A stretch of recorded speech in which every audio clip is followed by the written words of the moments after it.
Hi again. Okay, so I told you we were going to talk a lot about nutrition, and that's simply because when I poll a group and I say, what do you wish that you had more control over or were more dialed in, or what's your biggest problem area, 9 times out of 10 it is, what do I eat? How do I eat? The other being consistency. And I think consistency, it's going to be another video for another day, but that really is committing every day. Just recommitting every single day and really figuring out why you're doing this in the first place. But we'll get to that. Today we're going to talk about food. And when I first started this journey, I didn't know a whole lot about clean eating, and I look back on things that I did eat and I'm like, ooh, okay, yeah, I didn't have a clue. I've learned a lot over the past 3 years. Very simply, a little rule of thumb that you'll hear, and it's not always 100% accurate, but it does help, is shopping the perimeter of the grocery store. That's where your fresh items are going to be. That's where your proteins and meats are going to be. Then you get into things like Greek yogurt, cottage cheese, almond milk. What else do you have along the sides? Your bread selections, which we're going to talk about that. Actually, the bread we get is in the frozen section. We either get Ezekiel bread or the Rudis or Udis. They have both, and I don't really know the difference, but we get the gluten-free stuff. Okay, so shopping the perimeter is one of your basic ideas, and of course you do have to go in the aisles every now and then for certain things. The next thing is we limit dairy around here. My husband is from, where's he from? Minnesota, and when I met him, I mean, gallon of milk. They're just a milk-drinking, meat-eating family, and he does not drink any milk anymore. His family is like, what happened to you? You know, but we just slowly transitioned out of it. We drink almond milk, and I'm not trying to blow your mind here or anything, but eventually you'll want to make your own, just to avoid all the extra added stuff. But right now I just want you to stick with Silk. Has a really good brand. There is no carrageenan in it. No, carrageenan is a naturally occurring substance and it's used as a thickening agent, but it has been linked to certain no good things. So we just stick to the Silk brand because it has no carrageenan in it. You're going to want to start reading labels, and you're not going to know what everything means, but here's a couple of rule of thumbs on that. If it has more than 10 ingredients, not like Shakeology, because all of Shakeology's ingredients are bomb, but if it has like this huge, like it's tomato paste, and it has like 10 things in it, it's like, okay, what is in this? And things like that happen. You know why? Or you know what? Sugar gets added to almost everything because sugar is addicting.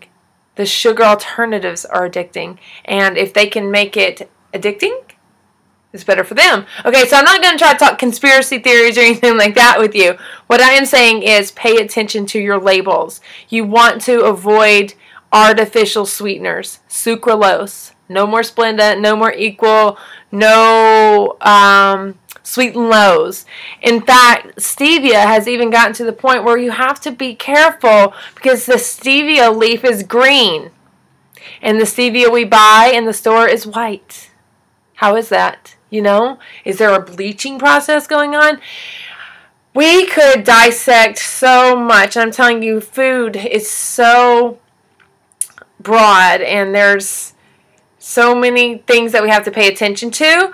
But what I want us to do in the beginning, these first 20, 30 days together, is really just taking out the processed foods, okay? And then if you ever have a question like, hey, how are the ingredients in this, post it in the group. I'll do my best to see it ASAP and get back to you and say, yeah, I give that a green light, or it's got some dextrose in that, maltodextrins mixed with stuff. You know, we just got to kind of learn a little bit. Here's what can help you. No more boxed stuff. Wow, right? We eat a lot of boxed stuff. No more boxed stuff. We want fresh, whole foods, okay? So think of some things that you eat out of a box. How can we create an alternative to that? And you can. Is there more work? Yes. More prep? Yes. But it's so worth it. Okay, so there's people who, by taking out cereals and processed foods alone, are able to feel better and lose weight and have more energy. Sodas? Bye-bye. They do nothing for you. In fact, I can't even imagine what they're doing to your insides. Not only is it a highly addictive, regular and diet the same, highly addictive, but it does nothing for you. I want you to start doing this with your food. Look at it. Does this add anything to my life? Is there any nutritional value here? Or is this taken away from my life? Taken away from my vitality? That's the mentality. You have to start thinking, food is fuel.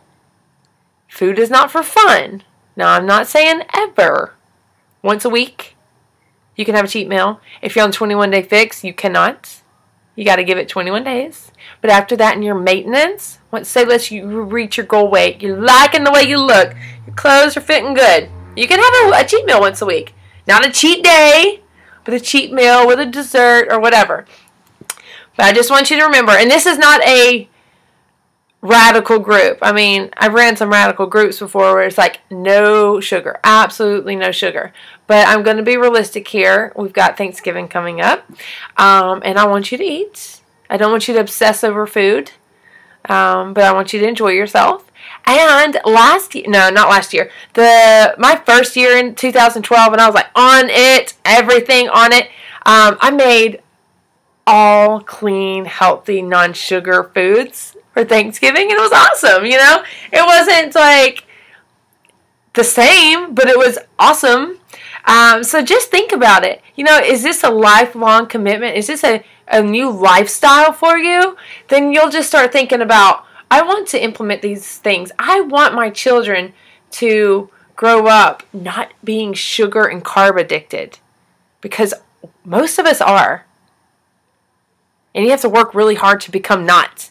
Okay, so these are all things we're going to talk about. You know, I'm not looking for perfection. I'm looking for progress. I'm looking for commitment to read your labels and to stay away from processed stuff. That shopping list, grocery list, food item list that I posted, I want you to look at that and say, okay, what do I need? What can I love off of this? And what can I try? Maybe everyone says they don't like beets. I'm like, you're just not cooking them right. Beets are awesome. Beets are yummy. So open your mind. Let go of, I hate that, or no, I don't like that. Let go of all of that.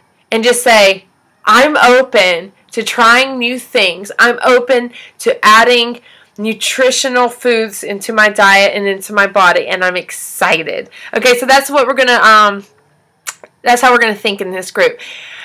And I guess what I'm gonna do is just give meal options, like mock meal plans, and if you're jiving with it, then that's what you'll choose. Some people like to keep it super simple. We eat the same things every day. But I have found when I post that in my groups, everyone's still like, no, I need more food options.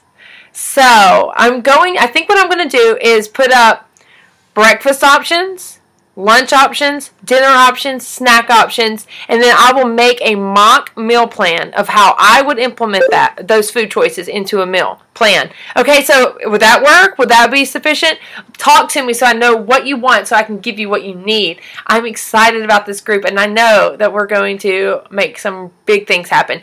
Let me remind you one more time.